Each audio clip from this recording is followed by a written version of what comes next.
This is the fourth video clip regarding how to use the Scratch programming environment. We already have a program here, and the sprite is pointing in a direction that is not exactly 90 degrees, which is the default. What we want to do is we want to change the program. Because right now the program doesn't do much, and it doesn't start when we click the green flag. So the first thing we want to do is to go to the control palette and drag this action here when the green flag is clicked. And we put it here right before the forever loop.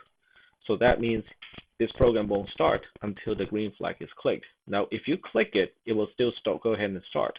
But if you stop it, you can click the green flag to start the program again, which is a better way, or gives you better control over when the program starts. We can also change the program by adding some motion here. So we go to the motion category, and then we drag move 10 steps into the program. Now this part is also important. You can see that I cannot put move 10 steps before when the green flag is clicked. That's because when green flag is clicked, it does not have a little notch on the top, which indicates that you cannot put any code before that. I can put it between the when green flag is clicked and the forever loop. I can also put it inside the forever loop, either at the beginning or at the end.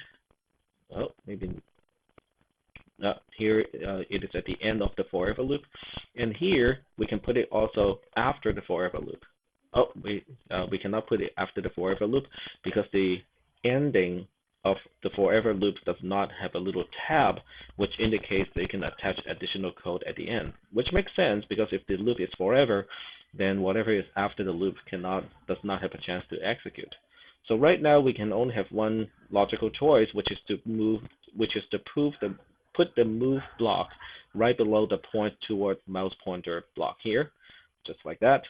And we'll go ahead and start the program and see what it does.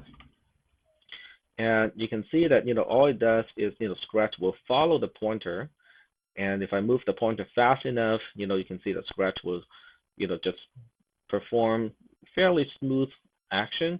But if the pointer is not moving, like right now, Scratch will just kind of do its crazy thing, and that's because when Scratch is already at the mouse pointer, it will just keep going back and forth, by 10 steps, because when they move 10 steps forward, it will be, a few pixels over the mouse pointer coordinate, and when it's, then it will want to go back, and that's why it's going back and forth like that, which is probably not what we want the sprite to do. So we'll go ahead and stop the program for now. And what we can do is to say if Scratch is within 10 steps of where the mouse pointer is, then do not perform the move operation.